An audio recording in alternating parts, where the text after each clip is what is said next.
Bienvenidos y buenas noches a este nuevo programa del Rincón del Disidente. Han pasado varios meses desde la última vez que nos pusimos delante de estos micrófonos. Por ello, y para compensaros, redoblamos nuestra apuesta y vamos a generar más contenido. Es normal que esta sintonía que se reproduce bajo mis palabras no os suene. Es porque será la nueva sintonía de un espacio que hoy inauguramos y al cual hemos llamado Sendero a la Oscuridad. En esta ocasión soy yo, solo ante el micrófono, quien nos va a narrar algunos de los crímenes más extraños y bizarros de la historia negra criminológica. Eli y Lorena en breve estrenarán otra nueva sección a la cual hemos llamado La mirada de las disidentes. Y ahora empezamos a desgranar este primer caso del sendero a la oscuridad, como es el monstruo de Florencia.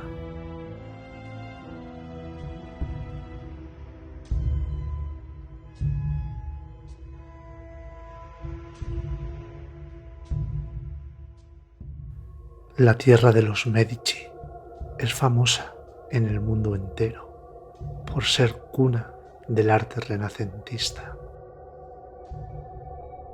Florencia, en la Toscana italiana, es una bella ciudad llena de luz y monumentos impresionantes que atrae anualmente a millones de turistas entre sus calles.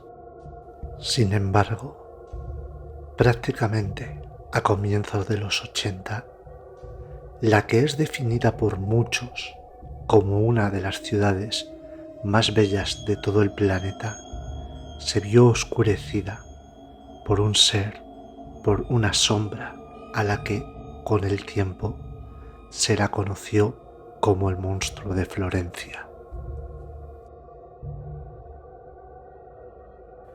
Este criminal, o criminales, cosa que aún a día de hoy sigue sin estar claro, causó el terror en toda la Toscana.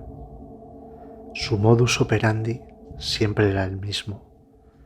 Normalmente asaltaba a parejas jóvenes en lugares solitarios, donde dichas parejas se acercaban para dar rienda a sus instintos sexuales.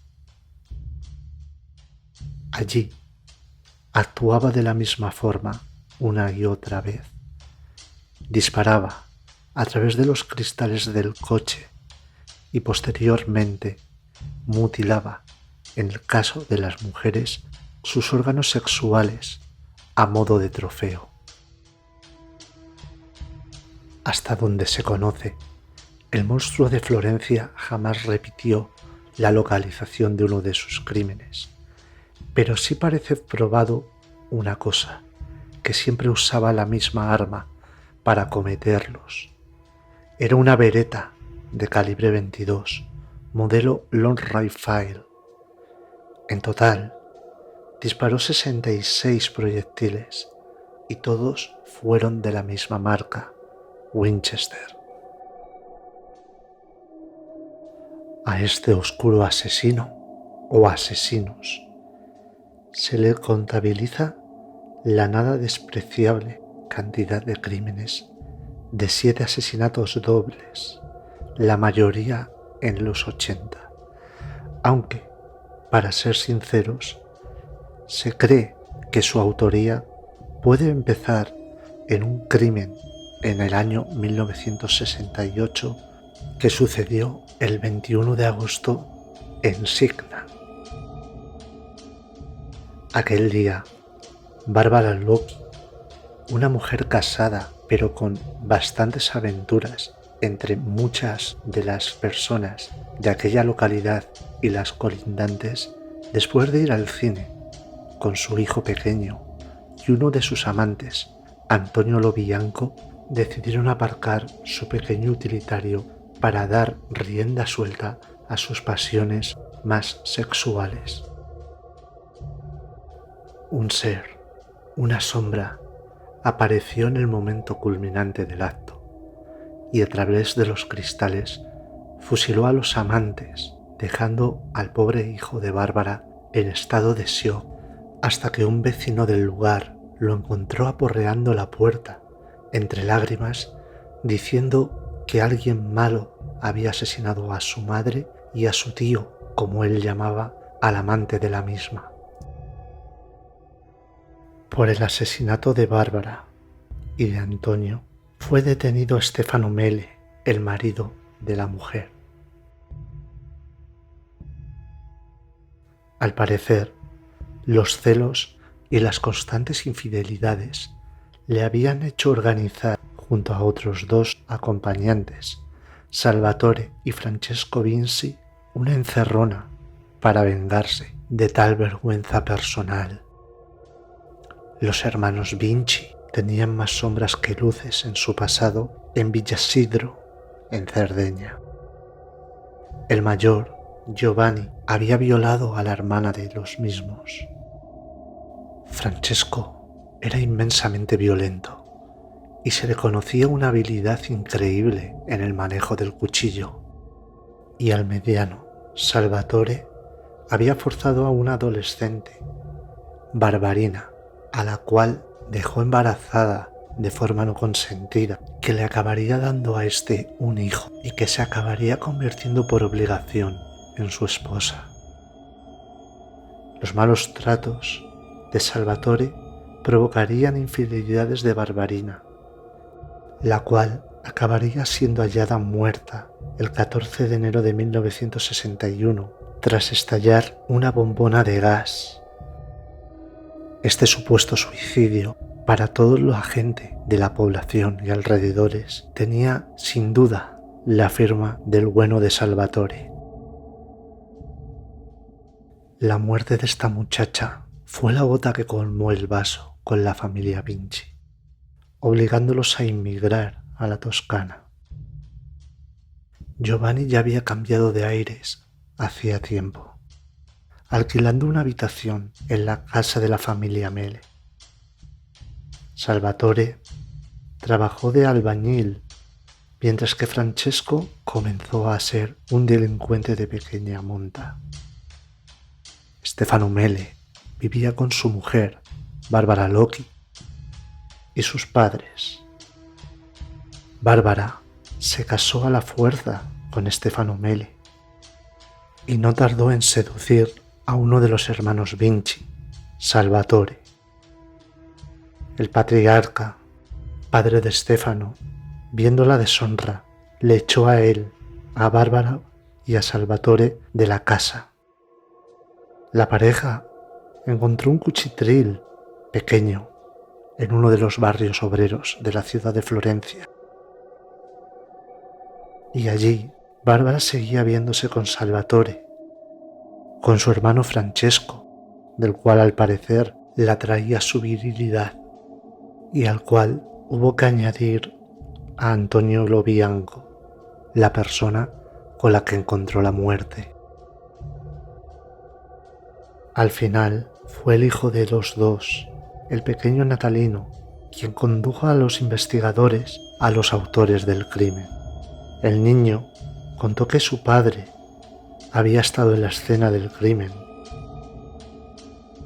En un principio, Stefano culpabilizó a Salvatore Vinci del asesinato de su esposa y su amante, pero el testimonio del niño y la prueba de pólvora que se le realizó parece que confirmó que sin ningún género de dudas el asesino de Bárbara y de Lobianco fue él. Stefano Mele era homosexual, incapaz de reconocer públicamente su condición, y el cual temía que Salvatore Vinci, al que tenía auténtico pavor, hiciese pública dicha condición para todas las personas conocidas por ambos. El arma del crimen jamás apareció Stefano Mele dijo que le había tirado una acequia, pero posiblemente el arma fue escondida por alguno de sus compinches o colaboradores en el crimen. Se pudo determinar que la pistola era una Beretta del calibre 22 con el percutor defectuoso y que dejaba una característica marca en las balas. 4 meses antes del que se puede definir como el primer crimen del monstruo de Florencia, Salvatore Vinci se personó en el cuartel de los Carabinieri para denunciar un extraño robo en su casa. Al ser preguntado por qué le habían robado, dijo que no lo sabía, que faltaban varios objetos, pero que sí que podía reconocer que no encontraba una vieja Beretta del calibre 22 y 2 de sus cajas de balas. Curiosamente, años después, cuando los investigadores preguntaron a Stefano Mele por la posible conexión de ese arma con el monstruo de Florencia, este en bucle y aquejado de una locura horrorosa o unas pesadillas estando despierto, repetía de forma constante: han de encontrar ese arma maldita, si no, seguirán matando, seguirán matando. Curiosamente, Salvatore, a la única persona a la que reconoció y culpabilizó de ese extraño allanamiento de morada y robo de aquella pistola, fue a su hijo Antonio, el hijo que había tenido con Barbarina. El 15 de septiembre de 1974, en el borgo de San Lorenzo, Pasquale Genticole y su novia, Stefania Pettini, mantenían relaciones sexuales en el pequeño utilitario del muchacho. Sin aviso, como una alimaña, alguien desgarró varios disparos en el cuerpo de Pasquale. Este murió prácticamente en el acto, y Stefania fue arrastrada fuera del coche, donde, con un cuchillo, machete o puñal altamente afilado, su cuerpo fue profanado, arrancándola el sexo de forma cruel y horripilante. Por increíble que parezca, este extraño y cruel crimen pasó desapercibido hasta que en otra de las zonas colindantes de la ciudad de los Medici, la Vía del Arrigo, el 6 de junio de 1981, otra pareja, Giovanni Foggi y Carmela De Nuccio, aparecieron asesinados en idénticas circunstancias. Una vez más, un ser oscuro había disparado con sangre fría a través de los cristales del utilitario al chico hasta dejarlo sin vida. Y una vez realizado este macabro asesinato, había apuñalado hasta la muerte a la muchacha, y en algo que a los investigadores les aterrorizaba, había extirpado su zona genital para dejarla sin vida y profanada a la vista de todos. A la mañana siguiente, un paramédico, Enzo Spalletti, fue detenido como presunto autor de este horrendo crimen. La pareja de Spalletti declaró públicamente que él no podía ser el monstruo de Florencia. Pese a su profesión, le aterraba la sangre y en más de una ocasión se había desmayado ante la visión del líquido rojo. De poco le valieron sus explicaciones o las de su novia. Spalletti fue encerrado en la prisión de Florencia y allí, durante 3 meses, Cada noche aullaba entre las rejas que él era inocente y que no merecía estar allí. Imaginamos que el pobre Spalletti recibió, como agua caída del cielo, la noticia de que el 6 de octubre, en los campos de Bartolini, el monstruo de Florencia había vuelto a asesinar a una pareja. Stefano Baldi y Susana Cambi eran una pareja que estaban prometida y a punto de casarse. Mientras mantenían relaciones sexuales, esta alimaña volvió a actuar de la misma forma que en ocasiones anteriores. Acribilló sus cuerpos a balazos y poco después, sacando a la muchacha del coche, la arrastró metros fuera para, en un acto impío y sangriento, amputarla de nuevo su zona genital. El terror al monstruo corrió como la pólvora por Florencia y alrededores. La sorpresa mayúscula de las autoridades y las fuerzas policiales, que no cabían en su asombro, ya que pensaban de verdad que Spalletti era el autor, les dejó increíblemente descolocados. Por primera vez, los investigadores sacaron algunas conclusiones en común entre todos estos crímenes. Los mismos se llevaban a cabo en los meses de verano, en las noches de luna llena y en zonas alejadas en las que normalmente los jóvenes florentinos usaban de lo que comúnmente se conoce como picaderos para poder mantener relaciones sexuales. El resto del año y los comienzos de 1982 pasaron con inquietud, pero sin noticias del monstruo. Todo cambió el 19 de junio, cuando en Montespertoli, Paolo Minardi y su pareja, Antonella Migliorini, fueron encontrados tras el ataque de esta cruel bestia. Paolo Minardi llegó con vida al hospital, aunque falleció en cuestión de horas debido a las graves heridas que tenía el muchacho. Sin embargo, esta vez el monstruo no pudo consumar su cruel ritual. La zona, inmensamente transitada, no le debió otorgar esa seguridad que necesitaba para mutilar el cuerpo de las féminas, y por esto Antonella no fue profanada en algo que venía siendo común en el resto de los crímenes. La policía en aquel momento retomó lo que podríamos definir como la pista sarda. Entre los sospechosos estaban dos de los hermanos Vinci, Francesco y Salvatore. Los carabinieri determinaron que Francesco y el hijo de Salvatore, Antonio, habían estado en 1974 y en 1981 cerca de las escenas donde se encontraron los cuerpos de las víctimas.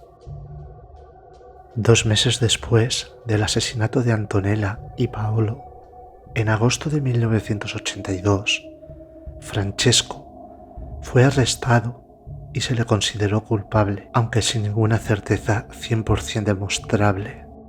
Sin embargo, apenas 30 días después, se encontró la siguiente macabra escena generada por el cincel del monstruo de Florencia. El 9 de septiembre de 1983, en la zona de Giogoli, una pareja homosexual de alemanes, Horst Meyer y Uwe Rass, fueron acribillados en lo que parecía un nuevo paso en este ser o seres, porque por primera vez los investigadores viendo las trayectorias de las balas y cómo había quedado el interior de la vieja furgoneta Volkswagen de los teutones, comenzaron a barajar seriamente la posibilidad de que hubiese más de un autor en cada uno de los crímenes. Quizás el monstruo había cambiado quizás su apetito y ahora asesinaba también a parejas conformadas solamente por varones. Parece que no. Parece que en la oscuridad de la noche este asesino o asesinos no pudieron vislumbrar correctamente la figura de uno de los rubios alemanes con pelo largo que, dándole la espalda, parecía una mujer a los ojos de esta bestia.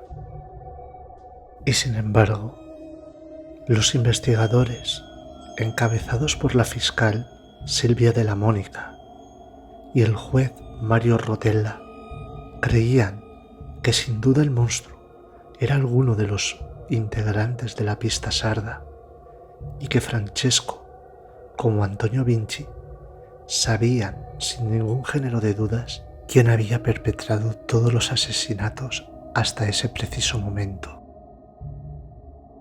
Y sin embargo, pese a que ellos dos estaban en prisión y también otros sospechosos, como el hermano de Stefano Mele, Giovanni, y su cuñado Piero Mucciarini, el 28 de julio de 1984, el monstruo volvió a actuar.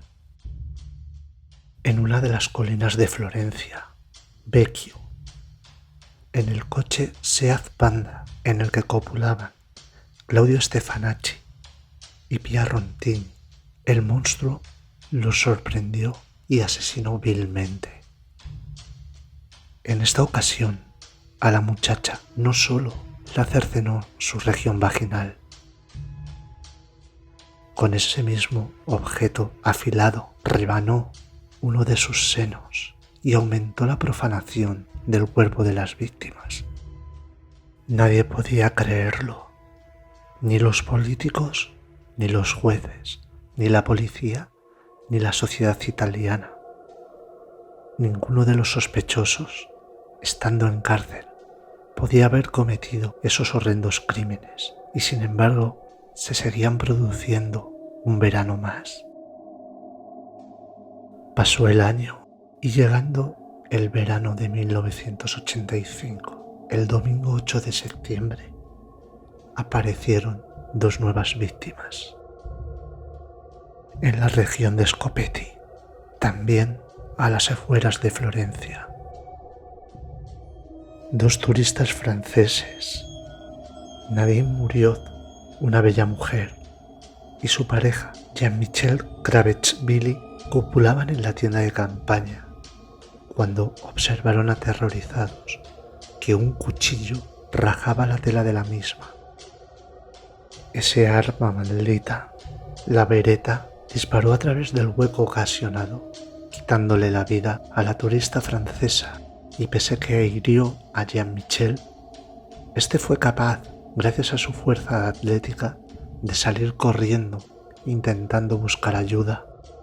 Sin embargo, el monstruo lo dio caza en su huida, y con ese también ya famoso puñal afilado con el que cercenaba vaginas y pechos, degolló a Jean-Michel y lo dejó apoyado en una tapia, en una extraña imagen, con un bote de pintura vacío en la cabeza, cual autómata siniestro en una escena bizarra. Regresó a la tienda de campaña y extrajo de la misma el cuerpo ya sin vida de la bella Nadine. Amputó, como era costumbre, su región vaginal y también ese pecho, como había hecho con la anterior víctima. Esa misma semana, apenas unos días después de este doble asesinato, en el Palacio de Justicia de la República de Florencia, la fiscal de este caso, Silvia de la Mónica, recibía un extraño sobre a su nombre. El trozo del pecho cercenado de la turista francesa caía sobre la mirada aterrorizada de la fiscal italiana Silvia Della Monica. Aquello fue la gota que colmó el vaso. La fiscal se retiró del caso, recibió protección y entró en tratamiento psicológico. Aunque no murió, ella fue también una víctima del monstruo de Florencia. Y las autoridades, impotentes, tuvieron que recurrir a la ayuda ciudadana. Pidieron a todo aquel que tuviese indicios, sospechas, por favor, informasen para intentar parar esta sangría de jóvenes en la bella ciudad de Florencia. Y a partir de aquí se abre una segunda línea de investigación. Un anónimo acusaba a un viejo agricultor, Piero Pacciani, un depredador sexual, violador, que ya había estado en la cárcel por asesinar a un hombre en 1951. Un nuevo fiscal, Vigna, y un nuevo jefe policial, Ruggero Perugini, descartaron toda la investigación de la pista sarda. Se dieron cuenta que el análisis policial y forense de las escenas y de los cuerpos era más que deficiente. Se había pisoteado pruebas, se había fumado, se habían dejado pelos y restos de fibras, se habían arrojado colillas en la zona del crimen y nada estaba analizado correctamente, carente todo de muestras orgánicas en las víctimas para haberlas cotejado con los propios sospechosos de dicha pista. Perugini aplicó novedosas técnicas informáticas en el cotejo de perfiles criminales. Dedujo que por los años, las fechas y los periodos, la persona posiblemente estaba entre los 40 y 60 años. De todos los sospechosos, el que más papeletas tenía para llevarse el premio del monstruo de Florencia era Pietro Pacciani. Pacciani había matado en los años 50 al amante de su prometida. Tenía graves acusaciones por parte de 2 de sus hijas de abusos sexuales y su vivienda se situaba en el epicentro de la zona de actuación del monstruo. Durante 4 años se intentó encontrar la prueba incriminatoria para que Pacciani acabase sentado en un banco ante la justicia. Y a última hora, como una casualidad conveniente del destino, en la finca de Pacciani, tras un exhaustivo y minucioso proceso de investigación, apareció convenientemente una bala que podía poner a Pacciani como autor de los crímenes del monstruo. Se encontró una bala de Winchester de la serie H, oxidada, como las que podía haber utilizado esa maldita Beretta. El 14 de abril de 1994 comenzó el juicio contra Pietro Pacciani. Fue un juicio mediático con gran expectación en la sociedad italiana, televisado por televisión y seguido a diario por millones de personas. Pese a haber cometido ese asesinato en 1951 y la declaración de sus hijas acusándolo de violador y de abusador sexual, no existía ninguna prueba que pudiese indicar que Pietro Pacciani era el monstruo de Florencia. En una actuación teatral en la que lloraba, miraba al cielo y suplicaba a Dios, una y otra vez, Pacciani se consideraba inocente. Y sin embargo, todo cambió y dio un giro inesperado para él, cuando 4 testigos sorpresa de los investigadores fueron llamados a declarar. Mario Vanni, apodado Torsolo, que en italiano es el corazón de la manzana, es decir, Lo malo, lo que se tira, lo que no se come, había sido cartero en un pequeño pueblo llamado San Casquiano. Él definió su relación con Pacciani con un término que heló por su significado el corazón de todos los italianos. Aseguró ser compañero de merienda, que en Italia es sinónimo de ser compañero de tropelías de Pietro Pacciani. También Giancarlo Lotti, el tonto del pueblo, dijo haber asistido y colaborado en los asesinatos con Pacciani y con Vanni, formando parte de la entidad del monstruo de Florencia. ¿Y todo esto por qué? Pues según otro de los testigos claves, una prostituta llamada Gireveli, era porque seguían los designios de una secta satánica llamada la Orden de la Rosa Roja. Según esta testigo y otros, en una villa concreta de San Casciano, Villa Sfaziata, sucedían cosas extrañas todas las noches. Allí, gente poderosa asistía a rituales en los cuales se invocaban a fuerzas oscuras, mezclándolas con alcohol, drogas y sexo con menores. Y entonces, en el juicio, los investigadores hicieron una pregunta: ¿por qué el asesinato de todas esas parejas? La cara de estupefacción de todos los asistentes era el espejo del terror que sintieron sus almas al escuchar la explicación a dicha pregunta.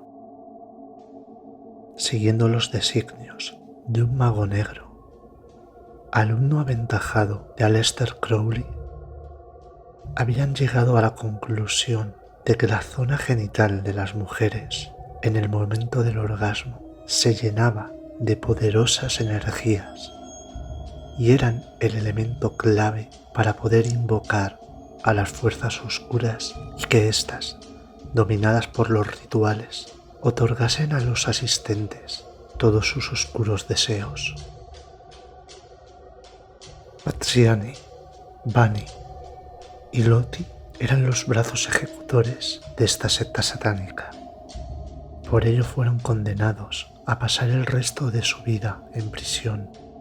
Sin embargo, debido a que la investigación a Pietro Pacciani tenía inmensas lagunas, muchas deficiencias y enormes visos de haber estado manipulada con la intencionalidad de cargarle el muerto, Pacciani fue puesto en libertad.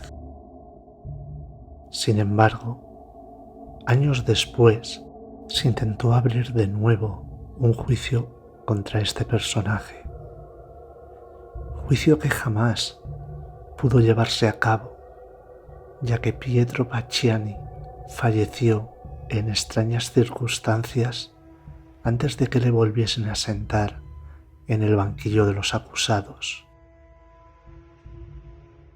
Pese que en agosto de 2001 algunos investigadores retomaron la senda para buscar al auténtico o auténticos causantes de los asesinatos del monstruo de Florencia, solo se pudo llegar a la conclusión de que quizás se tratase de un grupo de unas 10 o 12 personas de alto poder adquisitivo, miembros de esta secta religiosa satánica, que ordenaban y pagaban los trabajos a un grupo de machacas.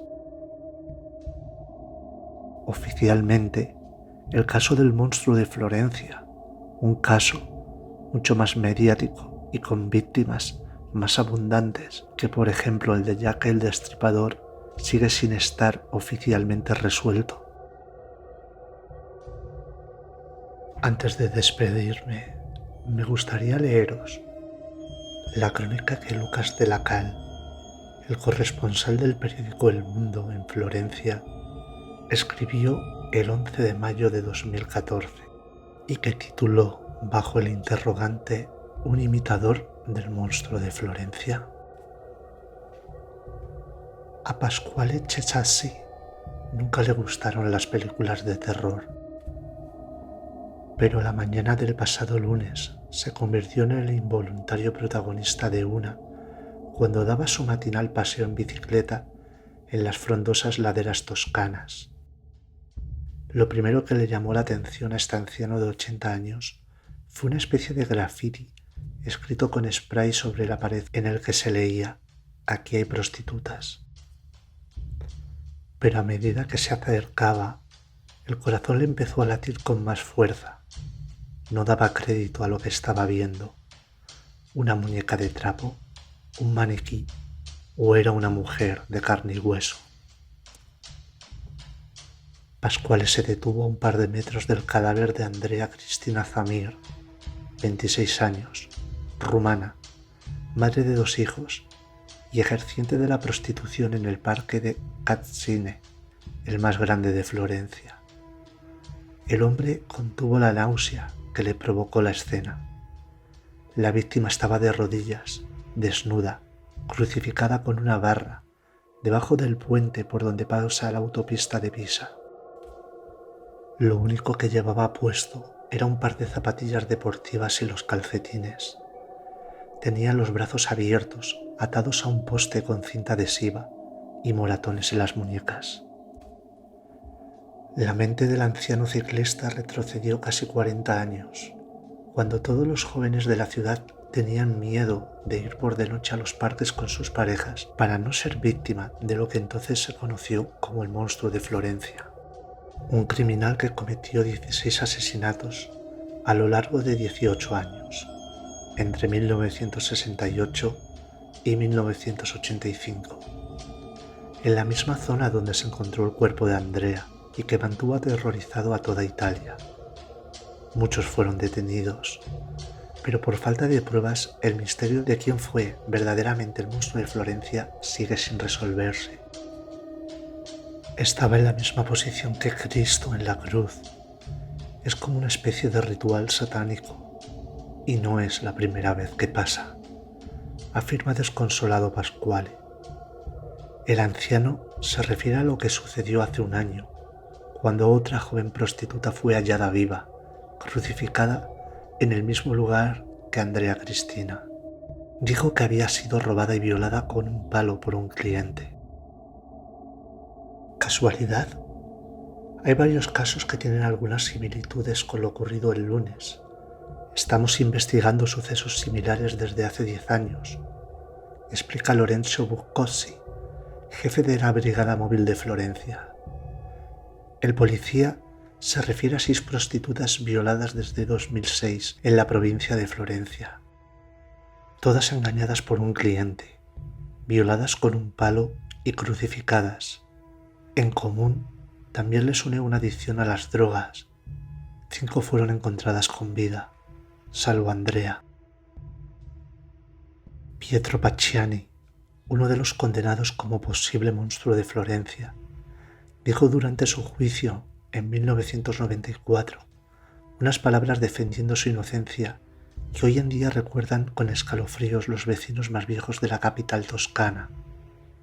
Soy un Cristo crucificado. Una frase que algunas personas como Michel Guiutari, que fue jefe de la investigación de los asesinatos en los años 70, han utilizado para sopesar la posibilidad de que el nuevo asesino también sea un imitador. En el parque de Zarsine, Crónica encuentra una mujer que sobrevivió a su crucifixión. Dice llamarse Viola, tiene 45 años y fue agredida sexualmente en 2009 por un hombre con la misma descripción. Me llevó al bosque diciéndome que íbamos a hacer un juego erótico y allí me ató como si estuviese crucificada y lloré. Le supliqué que parara. Me puso una cinta en la boca para que me callase, cuenta la mujer, que busca con temor una explicación para lo que está sucediendo. Su objetivo era hacerme daño, tal vez por venganza. Pensé que odiaba a las mujeres, ahora ya sé que es algo premeditado. Es un asesino en serie. La policía arrestó el viernes por la mañana a Richard Vines, un fontanero de 55 años, mientras dormía en la casa en la que vive con sus padres en los suburbios al norte de Florencia. Su perfil coincide con la descripción de las prostitutas. Un hombre de entre 50 y 60 años, italiano, de complexión robusta, pelo corto y que conducía una furgoneta blanca. Después de 7 horas de interrogatorio, Richard reconoció que había matado a Andrea y violado a algunas de las otras prostitutas. Pero la policía habla de que puede haber varios imitadores. Es un maníaco en serie, lo que todavía no sabemos si es el único, afirma el fiscal florentino Paolo Canexa. Andrea Cristina trabajaba en los alrededores del parque de Tezzini. Cuando alrededor de la medianoche, Richard Vines le ofreció dinero para hacer con ella algún tipo de juego erótico. La negociación entre el cliente y la prostituta llegó a buen puerto. La joven se desnudó, dejándose únicamente las zapatillas puestas, y acompañó al hombre, adentrándose en el oscuro y solitario parque. Entonces, Richard la atacó por la espalda, inmovilizándola. Cogió un palo y empezó a violarla repetidamente. Llevó a la prostituta debajo de un puente a las afueras de Florencia, a escasos metros del cementerio de Uzgano. Allí la crucificó. Andrea vomitó. Intentó desatarse las manos de las cintas, pero no lo consiguió. Murió desangrada por una hemorragia interna causada por la violación con el palo. Martina todavía recuerda aquella noche hace 2 años, cuando vivió en sus carnes la misma película de terror que Andrea, pero con un final diferente. Al principio parecía un hombre agradable, alto, amable, vestido con vaqueros y chaqueta. Nos adentramos con su coche en el campo. De pronto se transformó y empezó a golpearme. Conseguí salir, pero me alcanzó. Le dije que podía hacerme lo que quisiese, pero que por favor no me matara. El hombre me obligó a desnudarme salvo las botas. De un baúl de madera sacó una cinta adhesiva, me ató a un poste y empezó a violarme con una escoba. Luego me dejó allí atada y me robó todo lo que tenía en el bolso. Horas después, conseguí romper la cinta con los dientes y pedir ayuda, recuerda Martina. El cazador de prostitutas, como ya le llaman muchos vecinos de Florencia a Richard Vines, elegía a las víctimas con cuidado, mujeres vulnerables, adictas a las drogas. El maníaco les ofrecía más dinero que los otros clientes para que aceptasen participar en sus juegos sexuales. Les llevaba a un lugar apartado, sacaba de un baúl sus herramientas de tortura y luego las dejaba desangrándose. El principal temor de los florentinos es que este caso tenga algo que ver con la historia del monstruo de Florencia del siglo pasado. Este asesino actuaba en las noches de verano, en las que las jóvenes parejas buscaban intimidad dentro de un vehículo. Cuando empezaban a quitarse la ropa, un hombre salía y les disparaba, apuñalaba y mutilaba los órganos sexuales de la mujer. Luego se llevaba su vagina y su seno izquierdo como sendos trofeos, sin dejar testigos o alguna pista que hiciese posible su captura, pese a los muchos sospechosos que hubo. En agosto de 2001, algunos investigadores retomaron de nuevo el caso, asegurando que tenían nuevas pistas que les condujeron a pensar que el asesino podría tratarse en realidad de un grupo de unas 10 personas adineradas, miembros de una secta religiosa. Desde estas últimas acusaciones policiales no se había vuelto a hablar del caso, hasta que en 2002 varios diarios italianos mencionaban unas mutilaciones sospechosas en algunos tanatorios de Florencia. El misterio del monstruo de Florencia sigue sin resolverse del todo. El cazador de prostitutas Richard Vines ya ha sido detenido. Pero el miedo e incertidumbre sigue rodeando a los vecinos de la ciudad italiana, temerosos de que ya haya otros imitadores del monstruo sueltos.